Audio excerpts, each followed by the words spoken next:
Good evening, everybody. For those of you who don't know me, my name is Steve Fournier. I'm the town administrator, and we're here today to talk about the Transportation Enhancement Grant Project, what we'll call the TE project, for the downtown area. A little history here. Originally, this was going to be a pedestrian bridge, which connected the parking lot behind the library to the Newmarket Mills complex. It was in order to have safety for the pedestrians crossing the street in that area. After receiving feedback from the Department of Transportation, it was determined that the pedestrian bridge was going to require a tower to go from the Main Street level up to the bridge for ADA accessibility issues. That was going to add a significant amount of money to the project, and it was going to be in the area of about $1.2 million, which originally the project was about $600,000, and I'm looking at Diane to get that number correctly. I'm sorry, what would say that? The first project, when we thought it was just going to be bridge, was about 600. The project was about 540, and then they gave us additional monies. In the end, it was like $680,000. Okay, 680. So after that, it was determined that it's just not feasible. However, the problem of pedestrian safety in downtown did not go away. Sometimes you get the success of what you do, and it creates more problems, and that's what we're having right now. As many people know, the speed through downtown is sometimes excessive for individuals. It is a major commuting route between Exeter and Durham and Dover, as well as some areas it's difficult for pedestrians to cross. So what this project is going to do is try to address those issues. It's going to include aesthetic side crosswalks, some more bump outs in the areas to provide what they call safety islands almost for pedestrians when they're crossing. And it also gives a perception that traffic will be slowed in areas. I know it's hard to believe that we're going to be back in there after we just did it recently. However, as I said, sometimes your success creates additional issues, and that's what's happening. The success of downtown, we have much more people walking downtown. So with much increased foot traffic, we have increased pedestrian issues. On the other side, we also have new development in downtown with the mills. And so we have more pedestrian traffic in the area. And Mr. Chinberg and the Chinberg builders who own the mill are also going to be contributing to this project as well. This has been a process that's been going on for a long time. I am now going to introduce Scott Boussier of DuBois King to go over the plans. And I have a couple of housekeeping things. Sure, come on up. I just wanted to mention to everybody, thank you for coming, by the way. There are plans on the back table, if you haven't already picked them up. We made 20 copies. We have the ability to make more if there isn't enough for everyone. Secondly, I'm circulating the sign-in sheet so we can keep track of who's here this evening.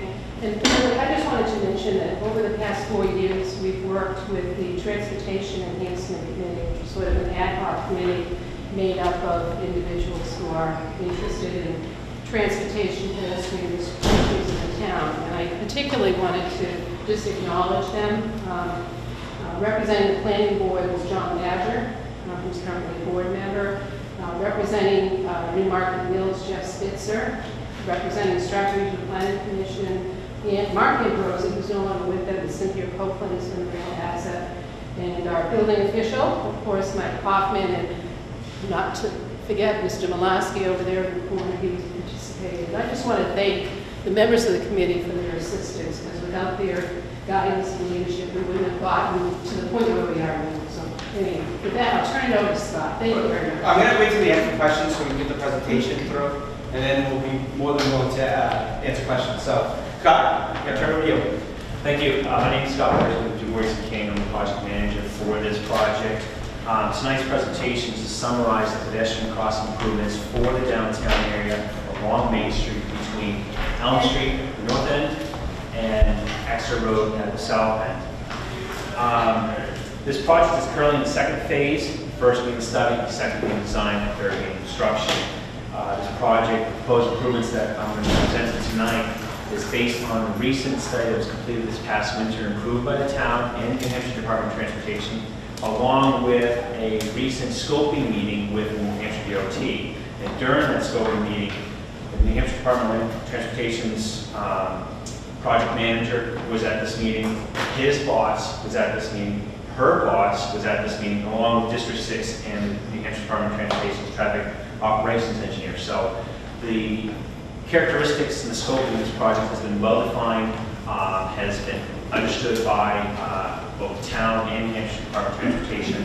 Although we still have some small, minute details to work and to coordinate, the general overview of what is being proposed has been approved and accepted by both parties. Currently, the next deadline for this project is August 1st, where Du Bois King will be submitting preliminary plans to DOT for review. What you have in your hands right now is probably about 20% of the plan set. And what that entails is just a layout of what is proposed for this project. What is missing is obviously a cover letter, general notes, general details, and then site-specific details of the different components for this project. The plan set is laid out so that it reads left to right, going from the first sheet to the last sheet, and starting from the south end and heading in the north direction. Hence, the project will start at the intersection of Main Street and Exeter and then end up at Elm Street. However, for this presentation, I'm going to be working in the reverse, going from right to left, first sheet, only because this project was initiated based on safety concerns of pedestrians crossing in the northern end of the project. During our last presentation to Town Council, we had made a comment that we would walk the project limits after presenting a brief overview to discuss what is being proposed compared to existing conditions. In an effort to save time and to stay in this wonderful, nice, cool building, we will be utilizing Google Maps Street View on this project to compare what's out there now and what is being proposed. During this presentation, please excuse me if I've been running from front to back, as my laptop is in the rear, and as I run to the front to try to describe what is going on.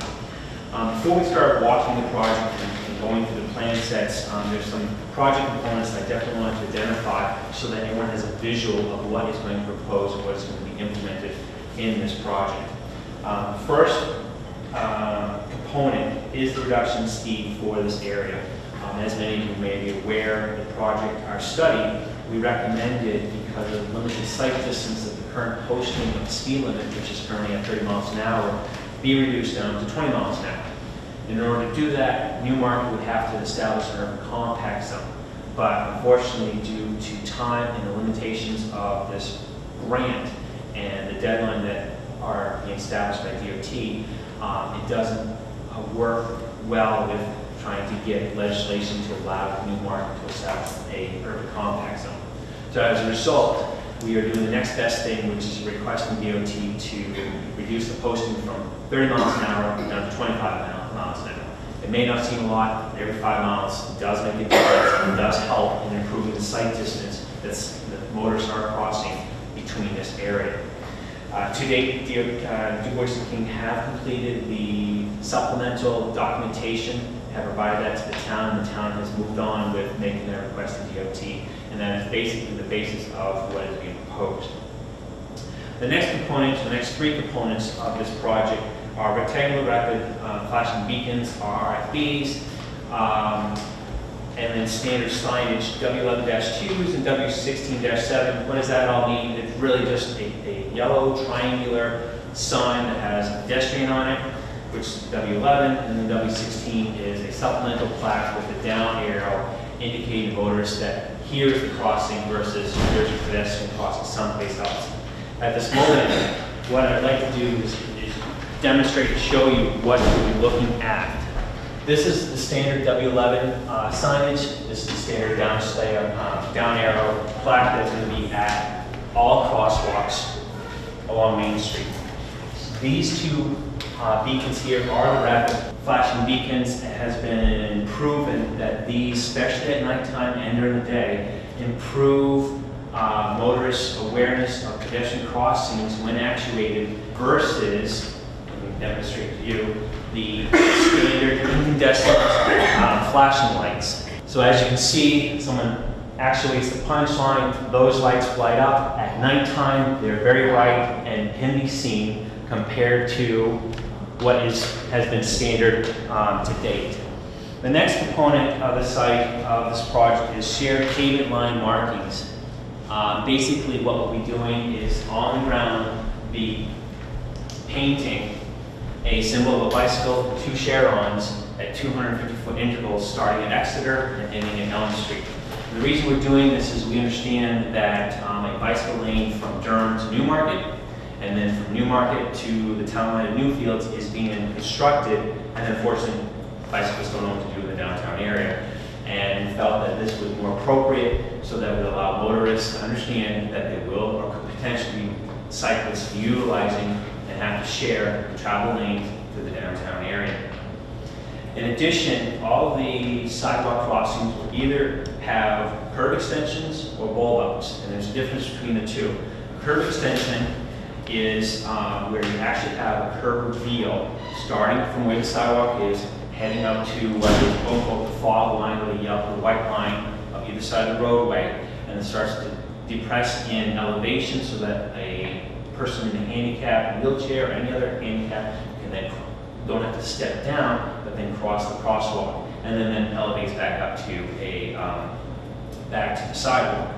A bulb out is a modified version of that, where basically it's a rounded top that matches elevation or grade at the sidewalk, and then depresses down to grade and matches it at the roadway.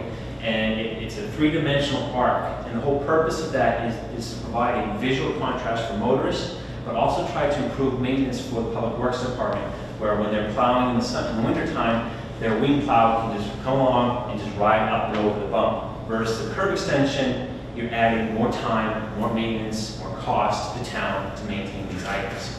Now, for safety reasons, a curb extension is obviously well and down, and it's the most preferred. Whereas bulb out is not as safe, but it does equal and is a good compromise between maintenance and safety. Our great city of Portland, Maine, not too far, does have some examples. Let me show you what that looks like of what a bulb out is compared to.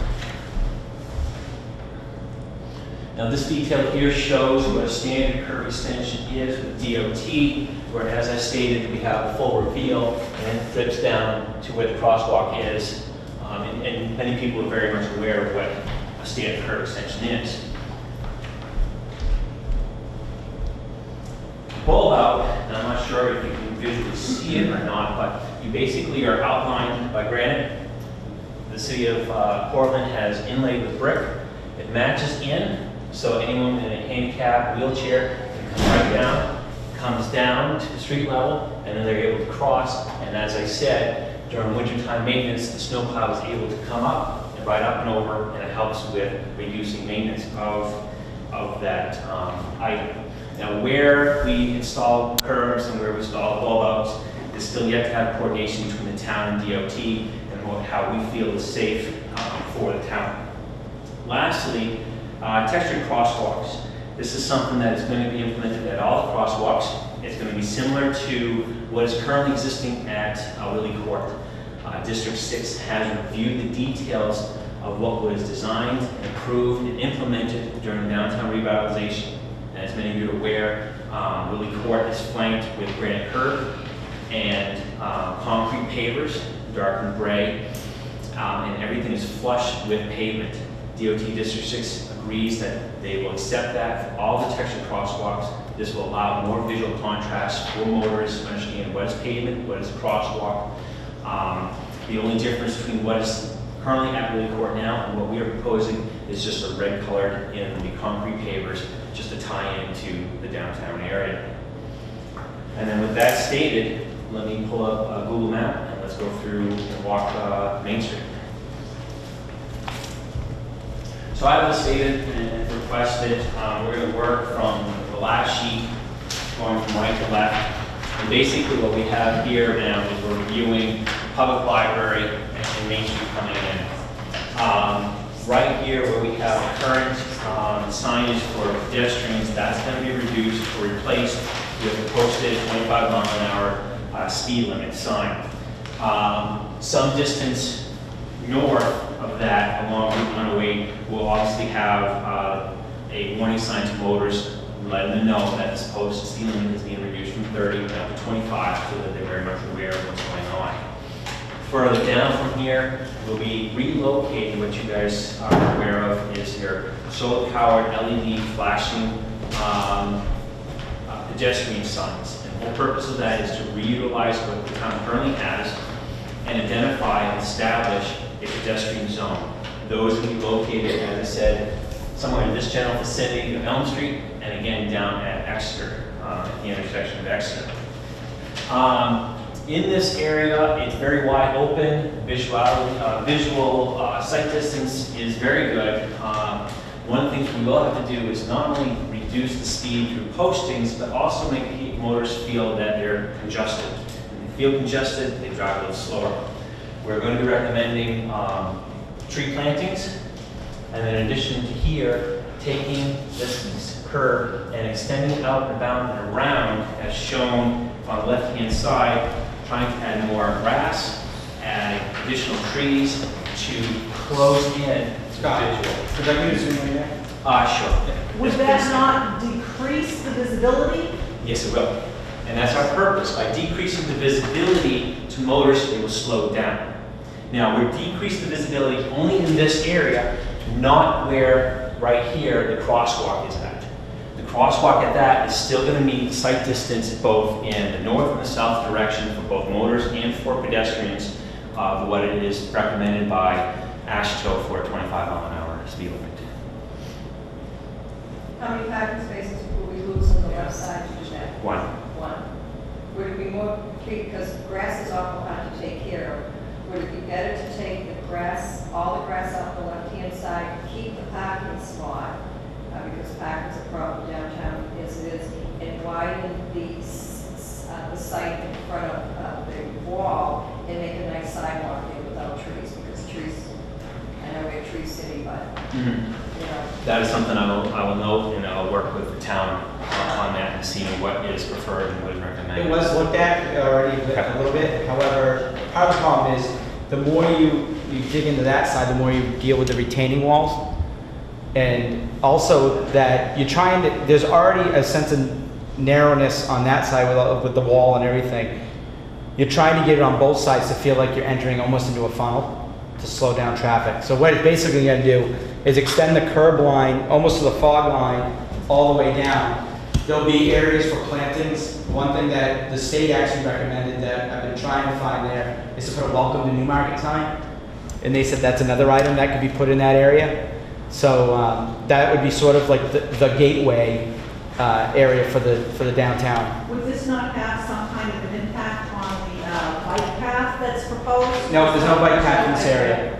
It stops right before that and ends right after the project area. That's one of the issues. Okay. Because, I mean, the only thing that grass is going to add in downtown is another place for people to take their dog. Yeah. Would it be possible to plant, bushes on that side rather than have grass? A little bit easier to maintain, and that also creates a barrier between the sidewalk and the... We could definitely look into planting shrubs along here. One of the key components, though, is to install the tall trees to provide a canopy. The trees would be on the right-hand side, as you said? Both sides. Oh, both sides? Both sides. Okay, gotcha, okay. Most, as Steve has pointed out, the site limitation is not really more on this side. It's when people are entering and coming in the curb, they're coming in and they're able to see over here, and they're not really concentrating along their travel. Yeah. And so by being able to see all of this, Right. and seeing the mills way out back, they feel I got plenty of sight distance, which really is a false sense of sight because they're not really seeing. Okay, so the you true try distance. to focus them toward the end of the... Exactly. And the other thing is most people, first time through there, you don't realize how steep that hill is over the edge right there. So you want to try to slow them down. Right.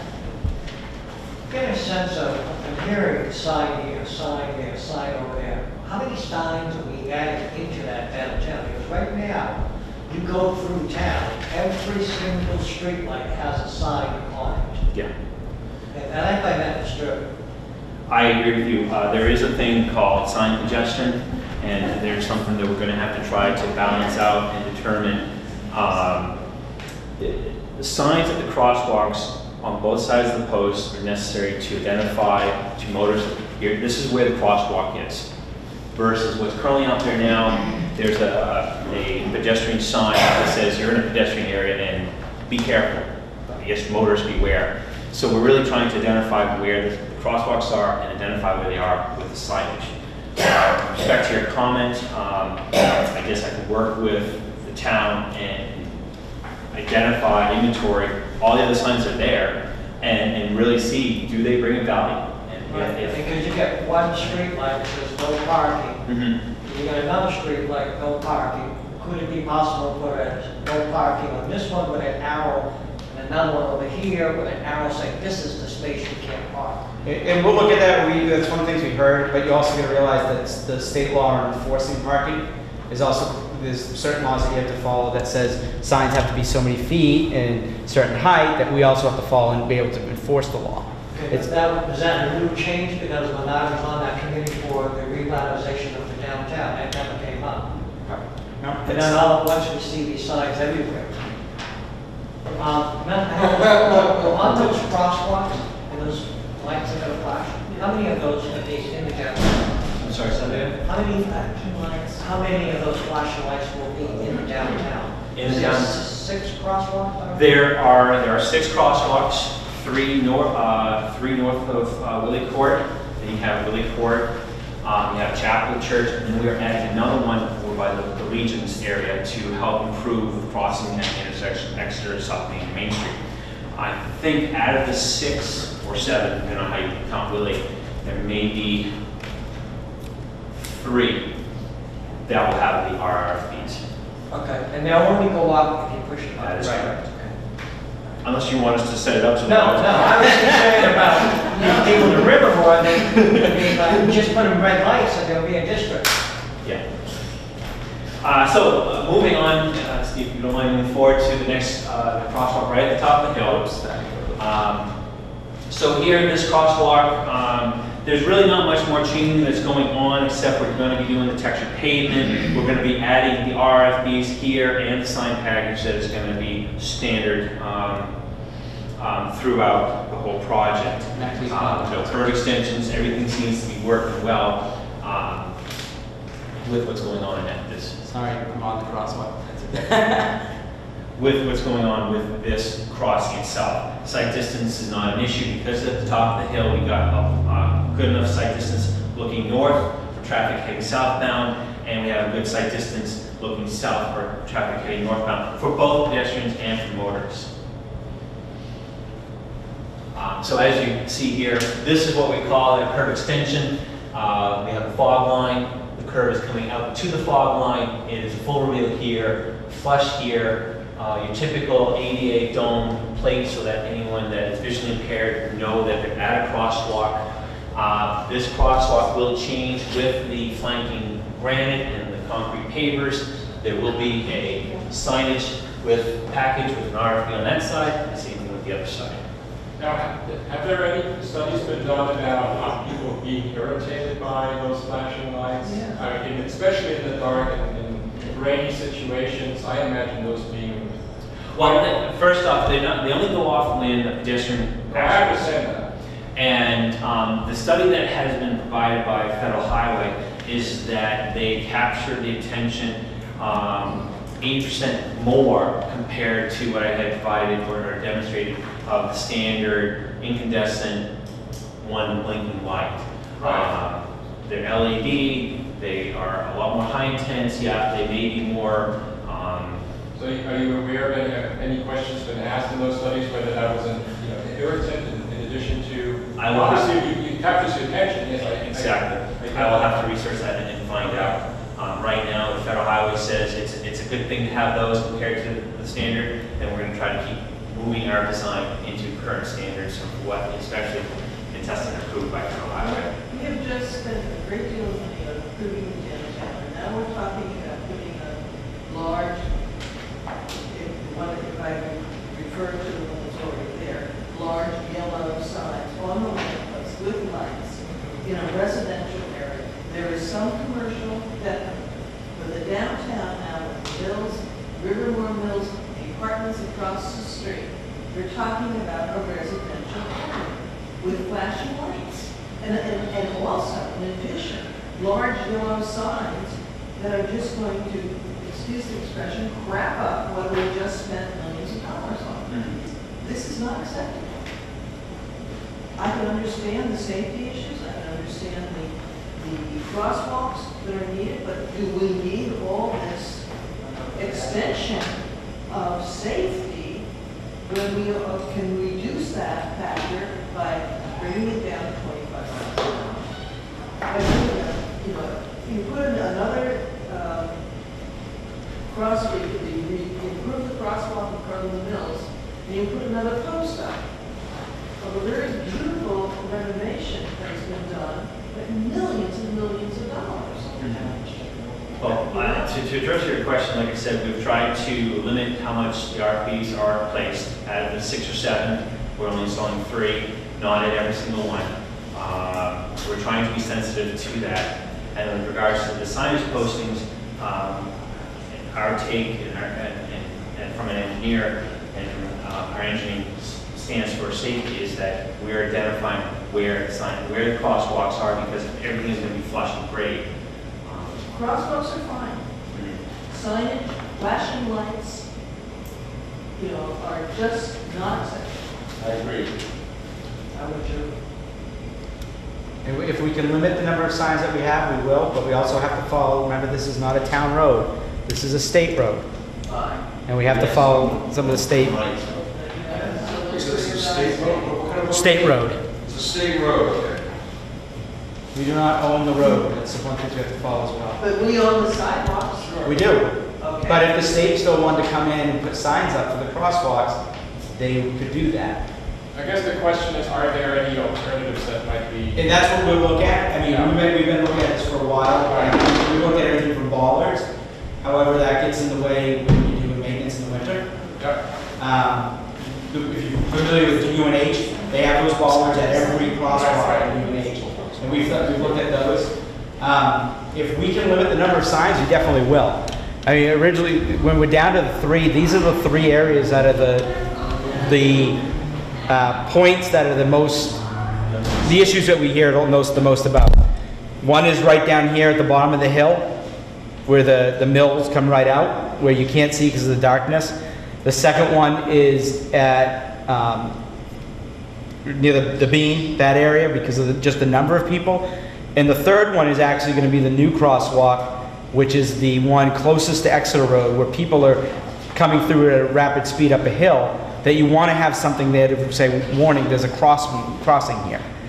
Originally, the state was saying put one at every crosswalk. We said that's too much. How long when the pedestrian hits the button, how long do the lights flash? That's a question. That's a question I do not know. I can easily, there's a standard for it. I don't know off the top of my head. I can look it up and get back to you on that. And right now, we just have one of the yellow signs that blinks, well, 2 basically, right, one on each side. That's correct. One will be located on, the RFPs will be located on either side, but only facing the drivers. So if a driver is going southbound, they'll see it just from their side of the street, but not from the other side. And if you're going northbound, you're going to see it from your side, but not from the other side of the street. And how far apart is the crosswalk, the new one in Exeter, to the big beam, because it seems like it's very close to the We'll get to that. Yeah. We'll get down to that area right there. We're working our way down to Exeter. We get next crosswalk? Next crosswalk, please. There you go. So right now, this is the existing LED solar-powered blinking light that we are going to be relocating at both the north and the south end. As you can see here, the sidewalk really butts up to where the fog line is, so we're not proposing any curb extensions for here. We are proposing textured crosswalk. We are proposing the standard crossing signage package, and at this one, because it's at the bottom of the hill, and because this one does have a sight distance limitation, because it's a wrapped around curve coming from north down to south, sight distance is limited. We will be putting an RFP here at this particular site. In addition to here, as you see on your plans, you see something that says new cantilever deck. And one of the comments that we had has been brought to our attention during the study was that pedestrians coming down the mill sidewalk comes down, takes a hard right, and if they're going southbound, they take another hard right. Or if they come to cross, they come to here. In both instances, pedestrians are basically right on the ADA dome and are giving the false impression, if they decide to go southbound, that they will be crossing and kind of causing a congestion with motors. The first one will see it, the second one may see it, may not, and next thing we can start having a chain reaction of fenders. What we're hoping to do is this fence link and this fence link here will be connected at an angle and putting in what we call a cantilever hanging deck so that pedestrians, if they are going southbound, they will be coming down, and as human nature, we take the shortest distance, which we can following that path, and we'll put them out here past the crosswalk and hopefully avoiding or mitigating that fender in this area. Whereas pedestrians, if they're coming down and they want to cross, they will come down, they will stand here, and then they'll be able to cross. On that light, on that side, is there any thought given to putting where that arrow is or somewhere on that side, the same type of light that you're proposing for the crosswalk, but have that light on all the time versus this big flashing thing which I'm showing those people in the middle? It's not a big flashing thing. It's only a bar, probably about 2 inches long. 2 inches thick, that really just, instead of like an incandescent that radiates in an outward direction, it really is focused in a beam forward. And the height is about that of a vehicle. So the driver of the vehicle sees it, not everybody else. They want it lower, so it's in the vehicle line of sight. But there's no way of changing. That's not the sign. No, that sign there. That's not the sign. What do you mean it's not the sign? That sign is currently there. That's not the sign that's going to be there. Oh, so that sign's going to be just Yeah. Okay. That's what's currently there. This LED that's constantly blinking is going to be relocated up at Elm Street and then down at Exeter Street to identify this is a pedestrian zone. Has there been a study of how many people use that sign, that crosswalk? We have done pedestrian studies for this crosswalk, the crosswalk at the top of the hill, and the third crosswalk south of us. And what we found was, I don't have the numbers of actually how many, it was actually quite a bit. We were impressed with how many people, pedestrians, are using the downtown area. And a good 90% of them are actually using the crosswalks. So it's not so much the issue that the crosswalks are in bad locations. We don't have to relocate crosswalks, which is a great thing. It's just that we need to identify to motorists that there's a crosswalk here. And that's what our study and our research found. You still didn't answer my question. I'm sorry, I thought I did, okay. How many people are using that crosswalk? The information is in the engineering study sheet, which is online. I have a copy here, and we're happy to share the data with you after the meeting, if that's acceptable. So yeah, I'm sorry I don't have the exact numbers of what that is, but that study was done this past winter, and it's based on that study that we're proposing these improvements. Moving on to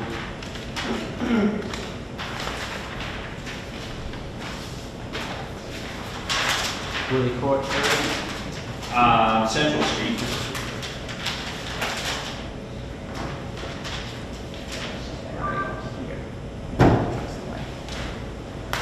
Okay. So basically what is happening here is again, the curb extension is fine.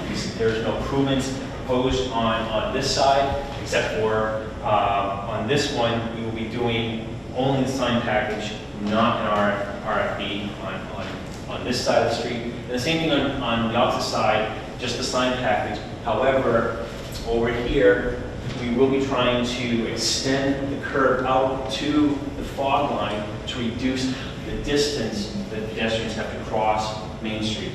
Again, whether it's a bulb out or a curb extension, we still have coordination and working out with DOT and the town as to what it will actually be, but that is the proposed improvements for this particular crosswalk area. Will that change any of the parking lot in front of crack stalls if you do a curb extension? No. No? Okay. So I understand there's also going to be a couple of do not enter signs at the bottom of Central Street. Is that a part of our There are no plans of it. conversation tonight, or is that something different? We have no plans for do not enter enter signs. This is the first time we can hear about it. Oh, it is, so I first saw the plan last night, to, do not enter signs No, right at the bottom of Central Street. no. I'll have to review our study, what that figure was, where the signs. I do recall in our study, we did have some recommendations for do not enter, but I think after further review after the study, we just found it just not appropriate. You know what would be great right there? How about one of those mirrors where you can kind of see, you know, who's coming down the hill if you're taking a left-hand turn? That little, where people are parked and where you gotta, in order to get out on Main Street, you've kind of got to creep out. In order to creep out, you've got to get yourself right in the middle of a pedestrian crosswalk. It is dangerous to do. Well, hopefully with the curb extension or the bulb, we're allowing motors coming out to get you up to the travel lane, so that you're not so much creeping up there. You'll be able to know you can come up to this point before you have to start looking. But still, you'll still be blocking off a pedestrian cross the sidewalk. If that's what you're, is that what you're saying? I can't imagine it would be if you're coming out, being able to be here and look down or look The north. sidewalk will be behind the car. That's correct. Yeah, sidewalk will be behind the car. Okay. And the visibility is going to be far greater coming to the north and the south. For the motors, For the motorists coming out of Central Street. That's the purpose of bringing that extension out. That's Yeah, correct. Well, the purpose of the extension is to really improve and shorten the distance for pedestrians crossing Main Street. So that they, instead of trying to look back here, behind on this side of the car as to whether traffic is coming or going, they're going to be able to make that decision out here at the edge of the travel lane. Oh, so that extension is really for the pedestrian, not the drivers. That is correct. But as a result, you're getting a side avenue of allowing motorists to know that they can kind of go up to where that limit is, because that extension is going up to the fog line or the edge of travel lane. You get both. So you're getting both. The primary purpose is for pedestrians, but motorists are getting a benefit out of it. I'm not so sure what the motorist part, but it sounds good for pedestrians. Yeah. So those are the improvements for Central Street. Chapel Street is the next. This is Willie Court, so you know what everybody knows what the papers are. Chapel. Good. Now this one here, basically the crosswalk is being realigned. It goes from angle point to angle point. It's a very, very long distance in terms of crosswalks. What we'll be doing is maintaining the start point on this side and pivoting to go perpendicular to the opposite side. And say that again? It's like a Because of the popularity of this, and because of the paper markings that currently already exist, we will be doing, again, either curb out or bulb out, depending on what we can coordinate with DOT and the town. But again, trying to realign, to shorten it up, and get the pedestrian up to this point, so that then that's when they make their decision, looking left, looking right, whether they can cross or not on the crosswalk. This particular will have the standard sign package, but no RFP is proposed because sight distance is very good looking north and looking south.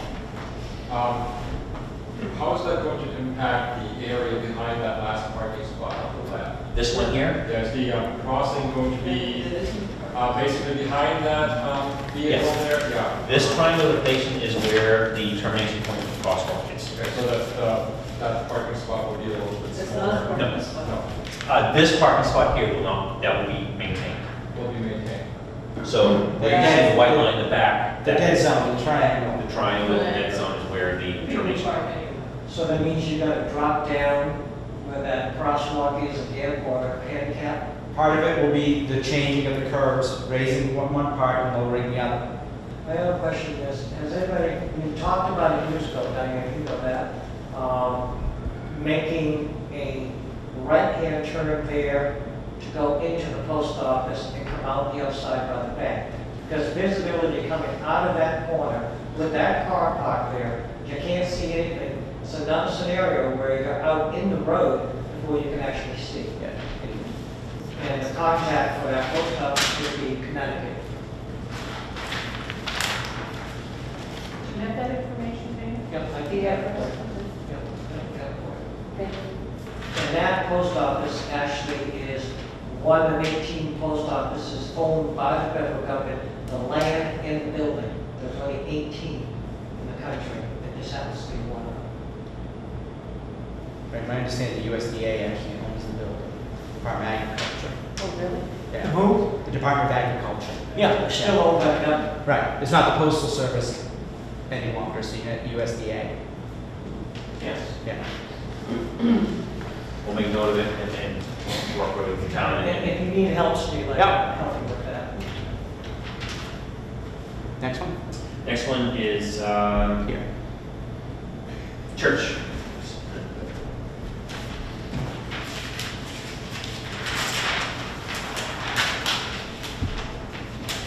Again, similar to the last crosswalk, this crosswalk is going to be realigned. We're going from one corner to the next corner. Opposite, this is going to be the pivot point going perpendicular across to where it's a little blurry, but there's a triangulation dead zone pavement marking. We're going to be trying to, again, doing a curve extension up and out and down so that we have the same ADA handicap domes here, crosswalk coming across, and another tip down curve extension out to here. Again, similar to the other ones, coordination, whether it be a curve extension or roll out, still has to be done. But the primary purpose of this is to realign, shorten the distance of this crosswalk. This crosswalk will only have the sign package, no RFBs at this location. And is part of the project possibly to mark the sidewalk on the left-hand side here? As you can see, that driveway is wide open. I mean, I think it's far too big as a driveway entrance, but the sidewalk gets kind of lost there, and pedestrians get lost in that space. Okay. It would be nice to be able to just stripe it. Stripe it. So this is one of those crosswalks that it's really long. I mean, it's, if you're, especially for church services where you may have some elderly individuals trying to cross the street in a crosswalk, and it's going to takes them a long time to get the post office right there. Whereas if you go from corner to corner, it'll be go quick. Well, That's called Death March. yeah. The next and last crosswalk is a new crosswalk over by the Legions. Obviously, we understand that there is some pedestrian issues with the intersection of Exeter, South Main, and Main Street, and that many pedestrians have a far distance going from that intersection all the way down to the Church Street crosswalk. And so we're trying to create an interim crosswalk where we're utilizing the current dead zone with this pavement marking on this side of the street going perpendicular to the opposite side. Obviously, this new mid-block crosswalk will eliminate a parking spot. This one will have the same sign package, will have curb extensions, whether we roll out or curb extensions, and this one will have the RFBs. The difference with this RFB, though, is that the actuators for the push buttons, although they will be here, the blinking signs are going to be more down Exeter Street because of the close proximity of the intersection, because we know that motors are taking Exeter, because Exeter Street or road, I apologize if I've mislabeled it, I'm trying to figure out what is the appropriate labeling of that. It's road. Yeah, road. Okay. Because it goes up in hill gradient, motors are speeding up, and so we want to locate those RFPs down Exeter Road so that people are aware that when they're flashing shortly after the intersection, that's where the pedestrians are crossing. Scott? Yes.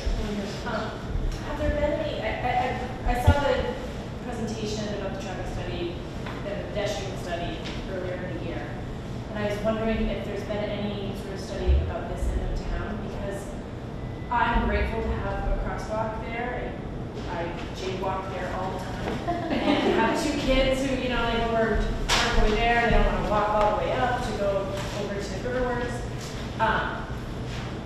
But for safety reasons, I mean, people come so fast up that hill that at least when we're crossing illegally, we know that and we kind of go really fast. My concern is that people, because of the crosswalk, will have a sense of safety that maybe isn't real.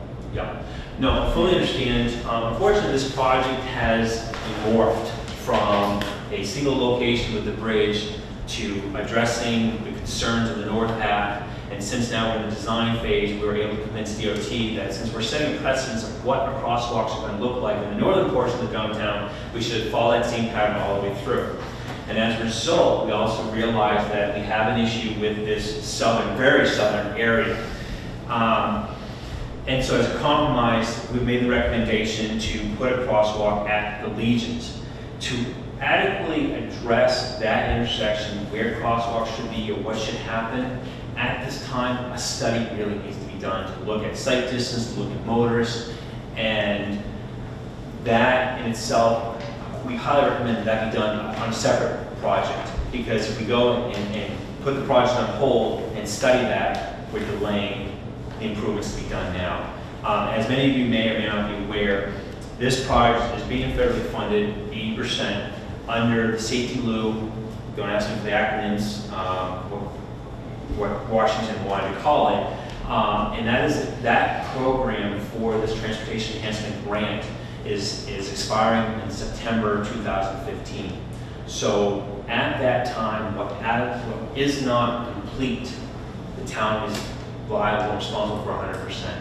So as a result, DOT has established interim deadlines when the study needs to be done, when preliminary plans need to be done August 1st, when final plans need to be done February 2015, and when construction needs to be done September 2015.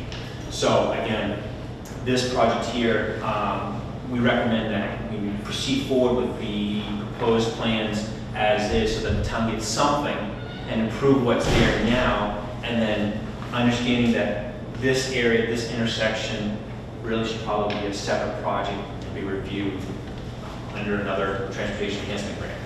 And this would actually almost bring in also the geriatric concern. If you do the pedestrian access in this area, this triangle, because you're going to have to address some point in time the sidewalk / non-sidewalk in front of where the Flora Ventures used to be, where Rockies used to be, that kind of situation, because you do have pedestrians in there, and really connecting it all. But that's why this is the border of this project. That would probably be the next phase, is from there down into the triangle area. That was actually phase 3. Yeah, I just wanted to mention that this did come up at the town council meeting. Tony and Dale, I think you both raised the same concern, and we took that information under advisement. And when we met with DOT last Wednesday, as Stephen indicated, they were very accommodating to the town, because we raised that as an additional issue, because we knew that there was concern on the part of the town council. So they talked with us, and we looked at different options for putting something there to address the immediate concern. And this is, as Scott pointed out, was a compromise. So I think we've taken it a little bit further than we did at the last meeting. But at some point, we have to move forward, because we have to get these design plans in by August 1st. Or the town, you know, the money is jeopardized, and we may not have the grant to go forward. Thank you. So the contracts that you have with the construction, We're not in there yet. We don't have contracts with construction. well, money's gonna run out. That's with the feds. Pardon? That's with the feds. We don't go to contract until January 2015, once final designs are made. Oh, okay, so that, okay. This is still preliminary, so. It's just the design. Yep. We are in, there are 3 phases: Okay. study, design, construction. We're in the second phase. Just the design. Yeah. Yes. Will there be any impact with all this digging to the underground utilities we have? Do you foresee any problems with that? And will we have to move sewer lines? I don't anticipate impacts to existing sewer and water, because some of these bump outs, curb extensions are being located. It's pretty standard to put a catch basin right at the intersection, and right at that intersection, we're looking to extend that sidewalk, extend that curb out. So we will have to do a couple things. Either A, take that existing catch basin and turn it into a drain manhole and add another structure and try to pipe it back, or we may have to realign some utilities. Obviously, my goal and our preference is to add another structure and pipe a short distance versus having to relocate the structure and then realign in both directions the next structures to do stuff. We're trying to really minimize the impact of the downtown area. So again, to answer your question, we don't anticipate impacts to water, we don't expect to sewer. There will be some modifications to existing drainage, and we will be utilizing existing underground power to feed service to these RFBs throughout the project. Now with that, of course, you have anticipated cost. Will there be any contingency from the federal government to give us extra money if we run into problems, or it's that dollar amount and that's it? Our experience with DOT is they're very flexible into what these are. During the way it works with DOT in preparing a cost estimate is during the design phase, they allow us a 15% contingency. So we do a cost estimate, we put 15% contingency. Preliminary plan, if we do another cost estimate, they allow us to do 10% contingency. And then we submit final plans, and they take the contingency out because by that time, in their mind, we should know exactly what's going on. Now, obviously, we all know when you get into construction, there are unforeseen things. And when that happens, we just go to DOT and we say, this is what happened, this is their justification, we needed an extra fix. And as a result, on past projects, it has not been a problem. This one kind of has a limited kitty, but I don't want to put fear into the town because I know of other towns that finished the study phase and then decided, you know what, we are stopping, and the rest of their grant is now back thrown into the kitty for other towns to use for these type of instances. So we will be able to work with DOT once we get into construction if there's some unknowns and some change orders and some things that need to be addressed. And you're not being mandated by the state to do this, are we? No, this was an application by the town for federal funds to help assist in the improvements of this process. And how did we go from one skywalk to all these crosswalks? Because, I'll kind of address this. The reason is this. The skywalk bridge, as I said at the beginning, was cost prohibitive. But the pedestrian safety issues didn't go away. So what we did is we reviewed the project a different way and tried to delineate the crossings better. And that's where we are with this project. So it's not it's not going from one extreme to the other. It's just that one didn't work. Well, if we're already approved for this, and we know we have a pedestrian issue, we still need to address it. So I'd rather try to use federal funds by this project and do it than using town funds at a later date. Area-wise. Just for clarification, when we received the approval letter from the state on April 4th, which approved the engineering study that Du Bois King completed, DOT did give us a revised budget. Right now, the total funds available for the project is $301,056, 80% of which is $240,844, and that's the 80%. The town will put up 10%, and Mr. Chimber, Chimber Mills will put up the other 10%. So the total cost of the project is? $301,056. That's right now what the approved amount Sure, the is. 56 is pretty far away. Yeah, $560,000 is no longer what it was. I would like to, if we can, circle back to the signage for the crossings, and just to get a kind of a feel for it. Is that have the signs? Is that firm that you're using these flashing lights, or are bollards still an option? Have they been ruled out? And the reason I'm asking is because one of the advantages I see with the bollards, for example, is that it communicates to the driver that this is a pedestrian environment, because he has a pedestrian size, pedestrian height kind of structure, versus a sign that a regular street sign that communicates to me this is I'm driving and this is a road, versus I'm in a pedestrian environment. So that's just something that I think visually, and if our intention is to communicate to the driver an environment that is pedestrian heavy, I think should be our goal to have all these structures meet that. And the aesthetics of it. And the aesthetics, of course, are much higher. Well, that's kind of a subjective thing, I suppose, but from my perspective, yeah, I would agree with them too. We could take a look. Part of the issue is one that by using state and federal funds, you have to also follow state and federal laws in this situation. And their preferred one are the yellow diamond signs. And we discussed the bollards with them. They didn't seem too keen on that when we were Well, too keen is that's wiggle room. But it's, let me phrase that a little bit. I won't say it was a dead issue, but it wasn't, And was that Hampshire DOT? Yeah. Yeah. Because just and this is goes a little bit far afield maybe, but Peach of Vermont has Route 2 running through it and had this, Route 2 is a very well traveled, lots of traffic, and they created an entrance to the village that is, you have to slow down, and there are no flashing signs. Where is this? Beach of Vermont. It's and even if it's not something that we can use here, but it's a great example of what can be done, and that was federal. And we even talked to them. I brought up and Scott and Diane, and I said, "You've all been through UNH, you know what I'm talking about," and everybody nodded their head. So it wasn't like they didn't know what I was talking about. Right. Did you give a reason why? No.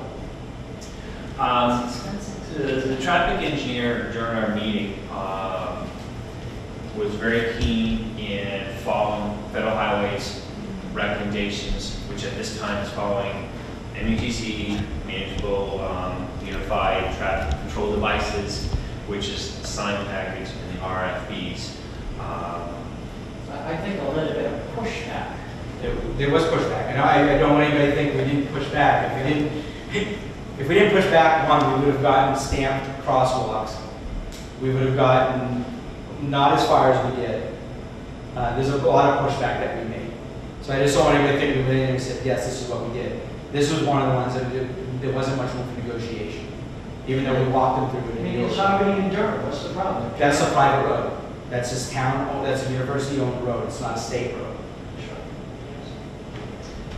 I would like to say, at least in my opinion, I see a significant advantage to the activated lights on the crosswalks, because to me, personally, what is confusing when you're going through the downtown, when there's a lot going on, is people can be standing in the crosswalks, not intending to cross. They can be walking towards them, looking like they're going to be crossed.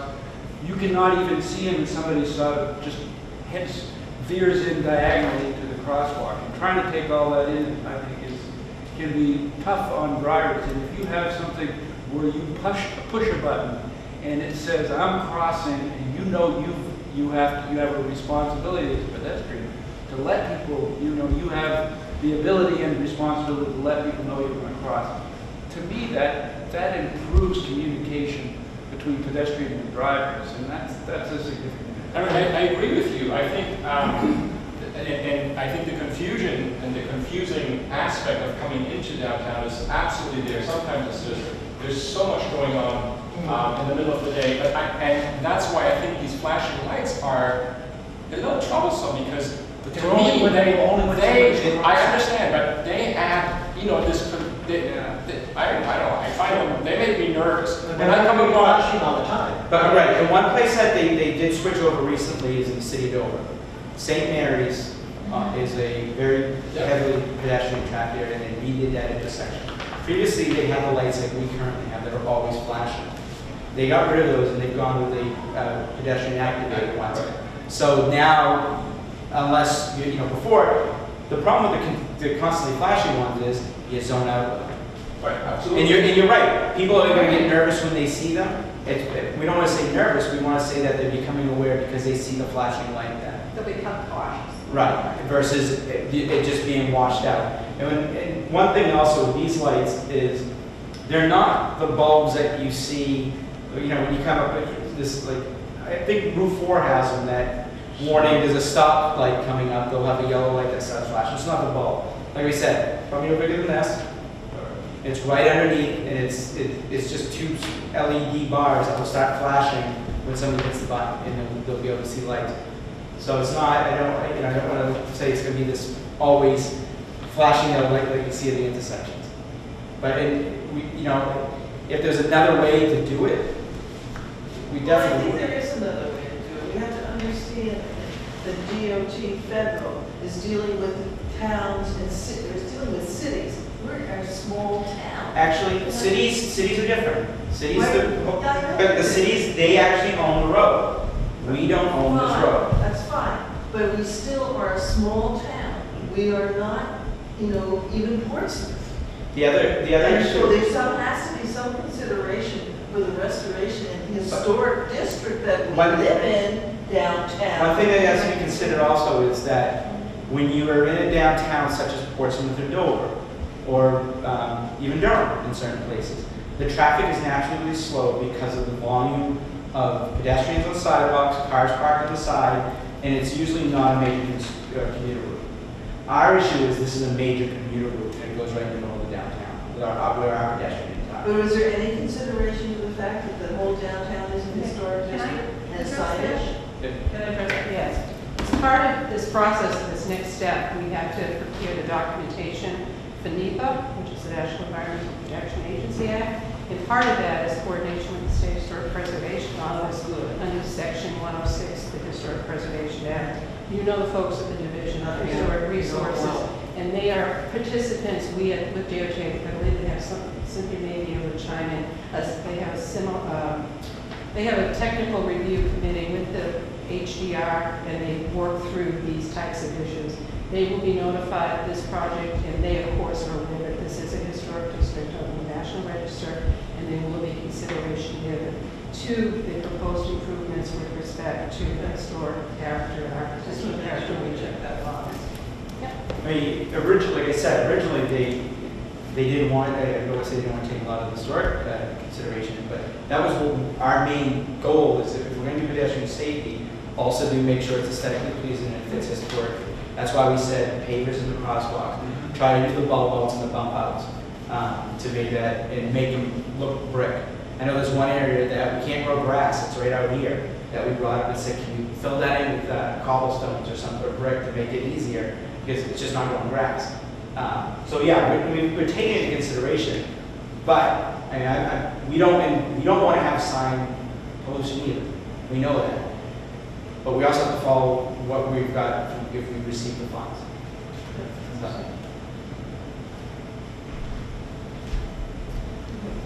With that stated, We've got about 10 more minutes, Scott. Are you almost done? I am done. That is the project in a nutshell, what we're planning, what we're proposing. Basically, we've gone through every little crosswalk, demonstrated what the sign package looks like, what the RFP looks like, what the pavement, shared lane, pavement markings look like. So hopefully you all have a visual of what we are proposing versus. It is. Scott, this doesn't go to you. Probably should go to Diana.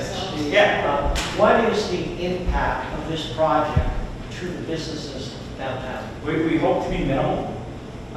Again, really the only digging are in the crosswalks, because we're gonna have to shed down some to be able to put the pavers in, and at the bump outs. And So- sidewalks. And some of the curbing of the sidewalk. So I don't see another big dig like the last time. Go ahead. It's not, it's gonna be minimal, my assumption. It's all going to be in the public right of way. Right. There's not going to be the need for an easements or, and that's a big plus. This is off topic. At that intersection, way down, would the state stop you from putting a stoplight there? Again, that's something, it's the same as here, that really should be addressed as a separate project. Oh, yeah. So I can't, One thing that I can say was mentioned is due to the steepness of that hill. Yeah, but in Los Angeles, Los Angeles doesn't have snow and ice. oh, you're good. Not to point out one big thing. LA doesn't snow and ice. Then we have to make the street one way. Yeah. Go down the hill, and that would probably happen. That's the problem. You don't want them stacking up on a hill like this in the ice. What are you saying there, guys? If when you get down Exeter Road right here, Even the guy, DOT in the state said it's steeper than most people assume. Yeah. So, and that was part of the discussion where we're gonna put the flashers, RFBs, I'm sorry, I shouldn't use the technical term. Because we said, you know what, because people are trying to get speed to get up that hill, you're naturally gonna be a little bit faster there. So we said, put them down closer to here to get them ready to slow down, don't put them right at the crossing. That makes sense. Steve, who will be doing the work? Will be, We don't know yet. Who coordinated? no, will our public works people be doing this? No. It has to be done out of the Brady bills that they get paid? The Brady bill is a gun bill. Oh, no. They It was a baby. So it has to be done out of the baby, Yes. just like the. Davis did. Dave's basic, yes. Dave's baby. All right.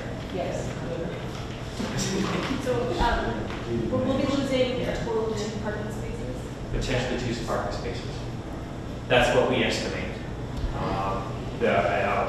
Be straight and honest, there are some because of I think it's crosswalk at the mill, because of site distance.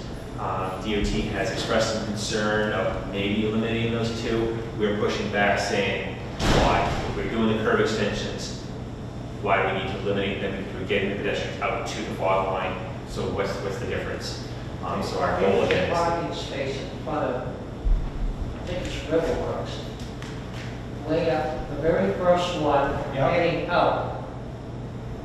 Nothing against Riverwork or anybody Yeah, else. last one. That's a dangerous corner. Oh, yeah. Very, that parking space should be removed. In fact, I don't even think it's a parking space.